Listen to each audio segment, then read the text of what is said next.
আমাদের তো কথা ছিল আব্বাজানের কাছ থেকে ওকে দূরে সরানোর। তাহলে কোনো কাফেলার কাছে অর্পণ করি। কিন্তু আমরা তো পারবো না নিজের হাতে ওকে কাফেলার কাছে অর্পণ করতে। দেখো, কোনো রকম দ্বিধাদ্বন্দ্বে থাকা যাবে না। আরে নিজের হাতে রাখবো কেন? আমরা যদি কোনো গাছের উপর রেখে দেই তাহলেই তো কাফেলার ওকে পেয়ে যাবে।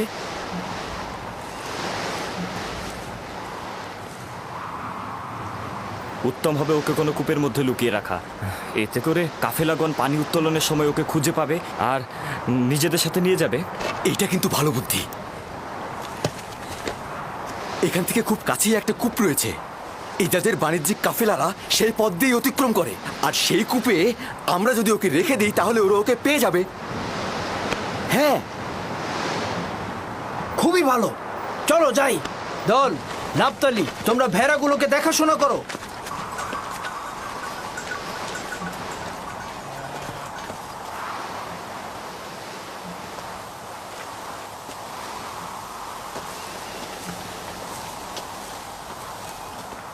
আব্বাজান, তারা কখন ফিরবে?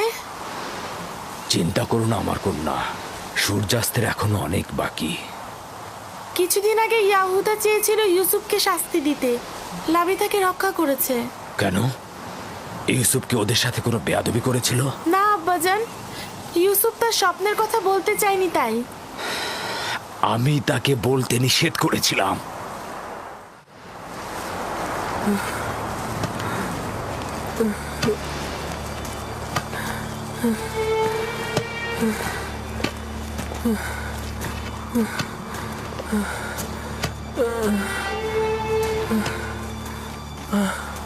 কি হলো? আর কত দূর? আশেপাশে কি কোনো কূপ নেই? কোথায় নিয়ে যাচ্ছ তোমরা আমাদের? তুমি কি চাচ্ছ ওকে কাছে কোথাও লুকাই আর যে কেউ এসে আব্বাজানের কাছে পৌঁছে দিক? আরে, কূপ যতটা দূরে হবে ওর ফিরে আসা ততটাই দুঃসাধ্য হবে। পৌঁছে গেছি, কূপ ওইখানে, ওই যে ওই গাছের নির্জনে।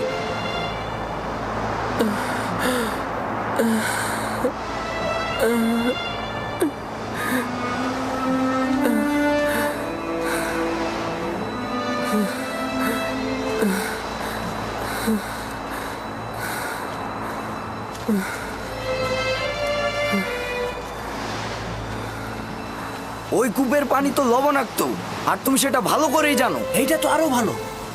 কাফেলাগণ ওই কূপের কাছে কখনোই যায় না, তুমি সেটা ভালো করেই জানো। আস্তে কথা বলো, আমি জেনে শুনেই এখানে এসেছি। কিন্তু এর মানে ওকে তো হত্যা করা হচ্ছে।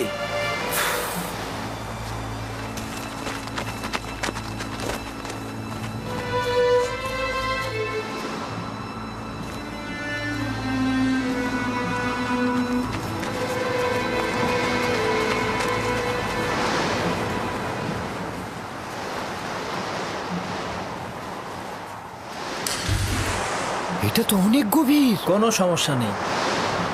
যত, আশির, জীবজন্তু বাঁধার জন্য যেসব দড়ি নিয়ে এসেছিলাম সেগুলো নিয়ে এসো। একসাথে বাঁধলে অনেক বড়ই হবে।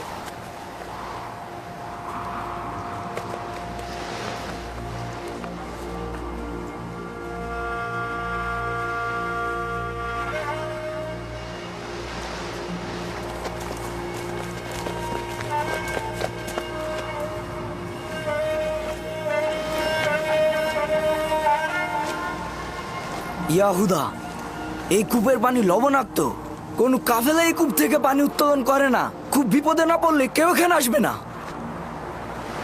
দেখো, আমি নিশ্চিত এই কূপে সে তৃষ্ণায় মারা পড়বে।